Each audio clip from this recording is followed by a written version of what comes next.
দশম শ্রেণীর পাঠ্য আশাপূর্ণা দেবীর লেখা জ্ঞানচক্ষু গদ্যটির এর আগের পর্বে দেখো আমি তোমাদের কাছে এই প্রথম 5টি প্রশ্ন আলোচনা করেছিলাম। আজকে দেখো এর পরের এই 5টা প্রশ্ন যতদূর টেক্সট পোর্শন কভার করেছিল তার পরের টেক্সট পোর্শন থেকে আরও কিছু প্রশ্ন আলোচনা করছি। আর মোটামুটি এই প্রশ্নগুলো তৈরি করলেই তোমাদের 3 নাম্বার বা 5 নাম্বারের যে প্রশ্নের ধরন বা কী কোন অংশ থেকে আসতে পারে সেই পোর্শনগুলো তৈরি হয়ে যাবে টেক্সটে। তা দেখো 6-এর দাগে আছে, আরে বাবা খেপছিস কেন? কাকে উদ্দেশ্য করে কে কেন এই মন্তব্য করেছেন? 3 নাম্বার দেওয়া হয়েছে। তাহলে তোমাদের টেক্সটের লাইনটা আছে দেখো, বইয়ের পাতা হচ্ছে 12 পাতা, লাইনটা দেখো এইখানে দেয়া আছে, একদম নিচের দিকে আছে, আরে বাবা খেপছিস কেন। তাহলে প্রশ্ন করা হয়েছে কে কাকে, প্রশ্নটা ছিল কে কাকে উদ্দেশ্য করে কে কেন মন্তব্যটি করেছেন। তা এই মন্তব্যটি করেছেন তপনের ছোট মাসি, তপনকেই উদ্দেশ্য করে। তা কেন উত্তরটা বলতে গেলে আমাদের এখানে এই কথাটার প্রাসঙ্গিকতাই বলতে হবে, মূলত আলোচনা করতে হবে। তাহলে এই কথাটার পেছনে দেখো রয়েছে, তপন যখন মামার বাড়িতে ছিল তখন একদিন দুপুরবেলায় সবাই যখন ঘুমিয়েছিল তখন তার হোম টাস্কের খাতা নিয়ে 3তলার সিঁড়িতে বসে লিখে ফেলেছিল একটি আস্ত গল্প, এবং নিজে সেই গল্পটি পড়ার পর তপনের গায়ে কাঁটা দিয়ে ওঠে, মাথার চুল খাড়া হয় এবং সে বুঝতে পারে যে তার সত্যিকারের সেটি গল্প লিখে ফেলেছে। নিজের মধ্যে একটা গভীর উত্তেজনা, ভয়ানক উত্তেজনা অনুভব করে। তাই তার এই আশ্চর্য অনুভূতিটির কথা বা তার এই একটি আস্ত গল্প লিখে ফেলার ব্যাপারটা সবার প্রথম মামা বাড়িতে ছোটো মাসিকেই দিতে ছোটে। যেহেতু ছোটো মাসি তার মামা বাড়িতে চিরকালের বন্ধুস্থানীয়, বছর আষ্টেকের বড় হলেও সমবয়সী, মামা বাড়িতে যা কিছু আবদার বা সমস্ত কিছুই তার ছোটো মাসির কাছে। তবে বিয়ের পর ছোটো মাসি যেন একটু মুরব্বি হয়ে উঠেছেন, যে কারণে গল্পটা পুরোটা না পড়েই একটু চোখ বুলিয়ে বেশ পিঠ চাপড়ানোর সুরে প্রশংসা করেন তপনের, এবং সেই সঙ্গে জানতেও চান যে তপন গল্পটা কোথাও থেকে টুকলিফাই অর্থাৎ নকল করেছে কি না। এতেই ছোটো মাসির এই ধরনের মন্তব্যে তপন কিন্তু ঘোরতর আপত্তি জানিয়ে ওঠে। তখনই ছোটো মাসি এই ধরনের মন্তব্য করেছেন। আচ্ছা, এরপরে দেখো, এমন সময় ঘটল সেই ঘটনা। এখানে কোন ঘটনার কথা বলা হয়েছে, এর সঙ্গে অথবা দিয়ে দেওয়া হয়েছে। দেখো এই প্রশ্নটা যদি 3 নাম্বারের থাকে তাহলে উত্তরটা সংক্ষেপেই এবং শুধুমাত্র লাইনটা যেখানে রয়েছে যে ছোটো মাসি এবং মেসো তপনের বাড়িতে যখন সন্ধ্যাতারা পত্রিকার একটি সংখ্যা হাতে নিয়ে এসেছিলেন ওইখানে, তাহলে শুধু ঘটনা যদি 3 নাম্বারের থাকে তাহলে এই পত্রিকাটা নিয়ে উপনীত হওয়া বা তপনের গল্পটা সন্ধ্যাতারা পত্রিকায় ছাপা হওয়া, এইটুকুনি অংশই ধরে উত্তরটা উপস্থাপন করতে হবে। এবারে কোন ঘটনা যদি 5 নাম্বার থাকে তখন ওই পত্রিকাটা তপনের বাড়িতে ছোটো মাসি মেসো নিয়ে আসা এবং ওই পত্রিকাটাকে ঘিরে শেষ পর্যন্ত, কাহিনীর শেষ পর্যন্ত যা ঘটেছিল পুরোটাই কিন্তু সংক্ষেপে 5 নাম্বার থাকলে উল্লেখ করতে হবে। এবারে দেখো এই প্রশ্নটা 5 নাম্বারে থাকলেই তার মধ্যে অনেকগুলো অংশ কিন্তু এখানে অথবা দিয়ে এসে যেতে পারে, এটাও তোমরা অথবায় রাখতে পারো।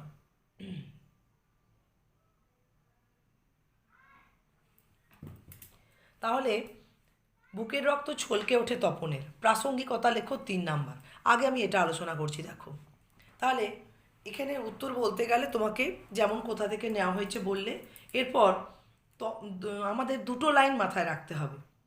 তপনের লেখা গল্পটি যখন তার ছোটো মাসি মেসো নিয়ে চলে যান সন্ধ্যাতারা পত্রিকায়, ছোটো মেসো ছাপিয়ে দেবেন বলে জানান। এরপর তপনের ছুটি ফুরলে যখন তপন বাড়ি চলে আসে, শুধুমাত্র কৃতার্থ হয়ে বসে বসে দিন গোনা ছাড়া তার আর কোনো উপায় থাকে না। তপনের ধৈর্যের বা অপেক্ষার বাঁধ ভাঙতে থাকে।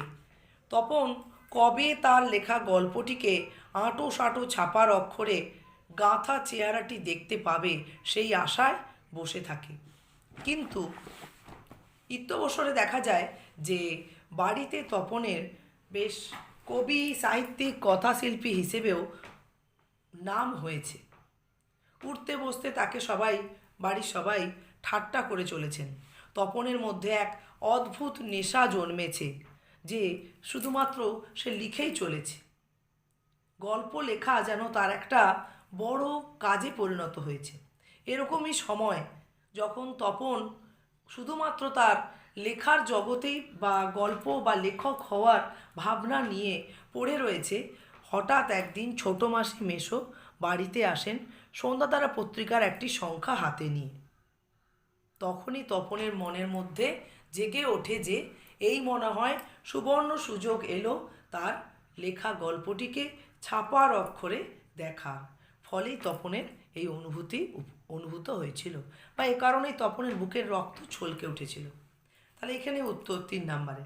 তাহলে দেখো, হঠাৎ করে কারোর কোনো একটা প্রবল অনুভূতি হওয়ার পেছনে সেই বিষয়টা নিয়ে তার মনের মধ্যে কি ভাবনা চলছিল সেটা কিন্তু এখানে আমাদের তুলে ধরতে হবে। বা ধরো আমি প্রশ্ন দিইনি, পৃথিবীতে এমন অলৌকিক ঘটনাও ঘটে, এ লাইন ধরেও যদি প্রশ্ন থাকে এখানে কোন ঘটনাকে অলৌকিক বলা হয়েছে এবং মানে বক্তার অর্থাৎ মানে এখানে তপনের মনে কার মনে ধারণা এসেছে বা তপনের মনে এই ধরনের ধারণা এলো কেন। মানে তপন যেহেতু কৃতার্থ হয়ে বসে দিন গুনছিল, কোনোভাবেই সে আকাঙ্ক্ষা পূরিত হচ্ছিল না, কিন্তু যখন সেটা বাস্তবায়িত হলো তখন এটাকে একটা অলৌকিক ঘটনা ঘটে যাওয়া ছাড়া তপন ভাবতে পারছে না। ঠিক আছে, এভাবে তোমার 5 নম্বরের যদি এই প্রশ্নটা থাকে তাহলে পুরো উত্তরটা একদম শেষ পর্যন্ত, কাহিনী শেষ পর্যন্ত আমাদের কভার করতে হবে। তা এখানে দেখা যাবে যে ছোট ছোট আকারেও মাঝখানে 3 নম্বরের কিছু প্রশ্ন রয়েছে। এরপরে আর একটা ছোট প্রশ্ন দেখো 3 নম্বরে। ক্রমশ ও কথাটাও ছড়িয়ে পড়ে। কোন কথা ছড়িয়ে পড়ে, তার ছড়িয়ে পড়ার ফল কি হয়েছিল। তা এখানে দেখো, এইখানে রয়েছে লাইনটা। তা এখানে কোন কথা না, লেখক মেসোর তপনের লেখা গল্পটি একটু আধটু কারেকশান করার কথা ছড়িয়ে পড়ে। তা ছড়িয়ে পড়ার ফল কী হলো না, যখন এবারে তোমাকে প্রথমে তো একটু প্রসঙ্গ উল্লেখ করতেই হবে। ছোটো মাসি আর মেসো যখন একটি সন্ধ্যাতারা পত্রিকার সংখ্যা নিয়ে তপনের বাড়িতে উপনীত হলেন, তখন খুব সবাই আশ্চর্য হয়ে গেলেন, বা তপনের কাছেও একটি অবিশ্বাস্য ঘটনা বাস্তবায়িত হলো। অলৌকিক ঘটনা লৌকিক হয়ে উঠল যে পত্রিকায় তার গল্পটি ছাপা হয়েছে, সূচিপত্রে তার নাম রয়েছে, গল্পের নাম প্রথম দিন এবং গল্পের লেখক হিসেবে শ্রী তপন কুমার রায় নামও উল্লিখিত রয়েছে। এরকমই যখন সারা বাড়িময় বিষয়টা নিয়ে পত্রিকায় ছাপা নিয়ে একটা শোরগোল পড়ে গেছে, তখনই মৃদু হেসে তার গল্পটি একটু কারেকশান করার কথা লেখক মেসো নিজেই উপস্থাপন করেন। আর সে প্রসঙ্গেই তপনের বাবা এবং তপনের মেজো কাকুর কিছু প্রতিক্রিয়া লক্ষ্য করা যায়। তপনের বাবা মনে করেছেন যে শুধুমাত্র তার লেখক মেসো ছিল বলেই কিন্তু তার গল্পটা ছাপার অক্ষরে প্রকাশিত হয়েছে, না হলে কোনোভাবেই ও লিখে ফেলতো, তপন লিখে ফেলতো আর তা ছাপা সম্ভবপর হতো না। আর মেজো কাকুও মনে করেছেন যে এরকম তপনের লেখক মেসোর মতো যদি 1-8জন ওনারও লেখক মেসো থাকতো তাহলেও ভালো হতো এবং তিনিও লেখার চেষ্টা করে দেখতেন। তাহলে এই কারেকশানের কথাটা উঠতে কিন্তু সবার মানে কিছু জনের মধ্যে এই ধরনের প্রতিক্রিয়ামূলক কথাবার্তা আমরা লক্ষ্য করলাম। এরপরে দেখো 8 দাগের প্রশ্নটা, তপন আর পড়তে পারে না, বোবার মতো বসে থাকে। তপনের এই অবস্থার কারণ বিশ্লেষণ করো, এটা 5 নাম্বার দেওয়া হয়েছে। তাহলে তপনের এই অবস্থার কারণ বিশ্লেষণ করার পেছনে পুরো কাহিনীটাই কিন্তু এখানে সংক্ষেপে তুলে ধরতে হবে। তাহলে তপন দুম করে কেন তার ছোটো মাসিকে গল্পটা দেখাতে গেল না, লেখক মেসোকে দেখে লেখক সম্পর্কে তার একটা বোধ তৈরি হলো যে তারও লেখক হয়ে ওঠার পেছনে কোনো বাধা নেই। এটা প্রথম বিষয়। তারপরে ধীরে ধীরে তপন যখন সেই ধারণা বশবর্তী হয়ে তার ছোটো মাসিকে একটি গল্প দেখালো, তার লেখা গল্প, লেখক মেসো একটু আধটু কারেকশান করে সেটা ছাপার যোগ্য বলে ঘোষণা করলেন। তপনের মধ্যে একটা আত্মবিশ্বাস জন্মালো। তপন আরও লিখতে থাকলো। এরপর লেখক মেশো তার গল্পটা ছাপিয়ে দেবেন যখন তিনি বলেছেন সুধাধারা পত্রিকায়। তিনি চলেও গেছেন। তপন তার ছুটি শেষ হয়েছে, বাড়ি ফিরে এসেছে। তপন তখন গল্প জিনিসটাকে যেন খুব সহজ বিষয় বলে মনে করছে, আর লেখা জিনিসটাও যে খুব সহজ এটা লেখক মেশোকে দেখে সে বুঝে গেছে। এরপর তপন নেশার মতো ক্রমশ লিখেই চলেছে। পড়াশোনা ভুলে, স্কুলের হোম টাস্ক শেষ হয়নি, সমস্ত কিছু বাদ রেখে লেখার মধ্যে নিজেকে একদম হারিয়ে ফেলেছে। বাড়ি শুদ্ধ সবাই তার খুব প্রশংসা করছে। বাড়ির সবার কাছে তার কবি, সাহিত্যিক, কথাশিল্পী হিসেবে একটা সুনাম হয়ে গেছে। এরকম অবস্থায় যখন তপনের বাড়িতে হঠাৎ করে একদিন তার ছোটো মাসি এবং লেখক মেশো সন্ধ্যাতারা পত্রিকার একটি সংখ্যা নিয়ে এলেন এবং তাতে তপনের লেখা গল্পটি ছাপার অক্ষরে বেরিয়েছে। সবাই সেটা দেখে খুব শোরগোল করলেন। ঠিক এই রকম পরিস্থিতিতে তপন একটা অলৌকিক ঘটনা ঘটে গেছে, অবাস্তব ঘটনা ঘটে গেছে, এরকমই একটা অনুভূতির মধ্যেই ছিল। ঠিক তখনই লেখক মেশোর মুখ থেকে একটু আধটু কারেকশান করার কথাটা বেরিয়ে আসে। তা সেখানেই তপন যেন প্রথম একটা ধাক্কা খায়। তপন তার বাবা ও মেজো কাকুর মন্তব্য অনুসারে ভাবতে বসে বা মনে মনে অনুভব করে যে তার গল্পটা ছাপার অক্ষরে এলে তার যে কদর বাড়ির সকলের কাছে হতো সেটা যেন সে অনুভব করতে পারছে না। এরপর তপন যখন সবার হাত ফেরার পর সেই পত্রিকাটা হাতে পায় এবং মায়ের অনুরোধে যখন সেটা পড়তে আরম্ভ করে, প্রথমে সে ছিল কিছুটা হতভম্ব, কিছুটা ছিল বিস্মিত যে তার লেখাটাকে সে ছাপার অক্ষরে দেখছে। এরপর যখন পড়তে আরম্ভ করে তপন একেবারে অবাক হয়, হতভম্ব হয়, তার পায়ের তলা থেকে মাটি সরে যায়, যে তপন কি পড়ছে সেটা সে নিজেই বুঝতে পারে না। তারপরেই তপনের মধ্যে জাগে যে একটু আধটু কারেকশন করার নামে লেখাটা তার লেখক মেশো আগাগোড়া পাল্টে দিয়ে নতুন করে লিখেছেন। এর মধ্যে তপনের তার নিজের লেখা কিছুই সে খুঁজে পায় না। ফলে তপনের এরকমই একটা পরিস্থিতি সৃষ্টি হয় যে সে আর গল্পটা পড়ে উঠতে পারে না। তাছাড়া দেখো এখানে উত্তরটা শেষ 5 নম্বরের পুরো কাহিনিটা ধরেই ভাবে সংক্ষেপে তুলে ধরতে হবে। এর পরের যে দুটো প্রশ্ন দেওয়া হয়েছে উত্তর কিন্তু একই। আমি অথবা করে আর দিইনি প্রশ্নগুলো ঠিকই, কিন্তু উত্তর একই। দেখো প্রশ্নটা দেখো, শুধু এই দুঃখের মুহূর্তে গভীরভাবে সংকল্প করে তপন, কিভাবে তপনের জীবনে দুঃখের মুহূর্তটি এলো তা আলোচনা করো। ঠিক আগের প্রশ্নটায় আমি এই প্রশ্নটায় 8-এর দাগের প্রশ্নটায় যেভাবে উত্তর আলোচনা করলাম সেভাবেই এটা আলোচনা করতে হবে। ওর সঙ্গে একটা অংশ যুক্ত রয়েছে, তপন কি সংকল্প নিয়েছিল। না, তপন সংকল্প নিয়েছিল ওটা পরিষ্কারভাবে একদম শেষ প্রশ্নে দেয়াই আছে।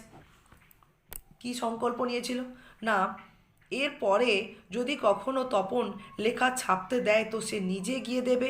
তার কাঁচা হাতের লেখা যদি ছাপা হয় হবে, না হয় তা নাই হবে, কিন্তু কোনোভাবে অন্য কেউ তার লেখা ছাপিয়ে দিয়েছে এটাও যেন না তাকে শুনতে হয়, এবং নিজের গল্প পড়তে গিয়ে অন্যের লেখার লাইনও যেন তাকে না পড়তে হয়।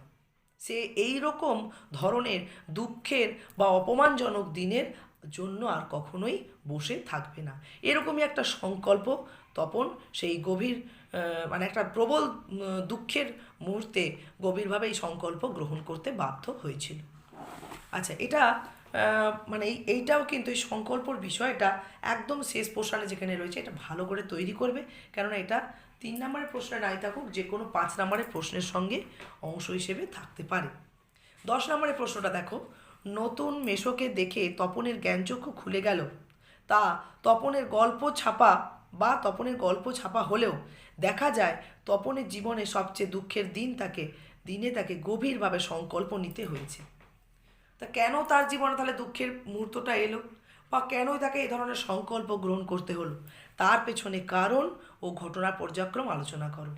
এর পরপর যে 8, 9, 10 এই 3টে প্রশ্নের উত্তর, এবং এখানে এই যে প্রশ্নটা দেওয়া হয়েছে যে এমন সময় ঘটলো সেই ঘটনা, কোন ঘটনা বললে এই 3টে প্রশ্নের উত্তরের কিছুটা পোর্শন এসে যাবে। প্রথমের পোর্শনটা এখানটায় 7-এর দাগে আসবে না, কিন্তু পুরো গল্পটা জুড়ে কিন্তু আমাদের 8, 9, 10-এর উত্তরটা ছড়িয়ে রয়েছে। বা দেখো, কাহিনীর শুরুতে আমরা যে তপনের জ্ঞানচক্ষু উন্মিলিত হওয়ার বিষয়টা পেয়েছি, সেখানে সেখানে শুধুমাত্র দেখো, কিন্তু নতুন মেশোকে দেখে জ্ঞানচক্ষু খুলে গেল তপনের। তাহলে নতুন মেশোকে দেখে জ্ঞানচক্ষু যে তপনের খুলে গেল, এখানে শুধুমাত্র একজন লেখক সম্পর্কে যে তার একটা মানে তার বাবা, ছোট মামা, মেজো কাকুর মতো যে সাধারণ মানুষ, এইটা তার মনে সন্দেহ ছিল, সেইটা কিন্তু কেটে গেল। যখন লেখককে একজন সাধারণ মানুষ বলে বুঝতে পারলো, সেই বোধটা যে জন্মালো, এটাই হচ্ছে নতুন লেখক মেশোকে দেখে জ্ঞানচক্ষু খুলে যাওয়া। তারপরে কিন্তু অনবরত তপন নিজের লেখার ইচ্ছা বা নিজে লেখা, নিজে লেখক হয়ে ওঠা, নেশায় পাওয়া, এই ঘটনাগুলো পরপর ঘটেছে। কিন্তু কাহিনীতে মূলত তপনের জ্ঞানচক্ষু উন্মিলিত হয়েছে কোথায়? না, তপনের গভীর সংকল্প গ্রহণের মুহূর্তে।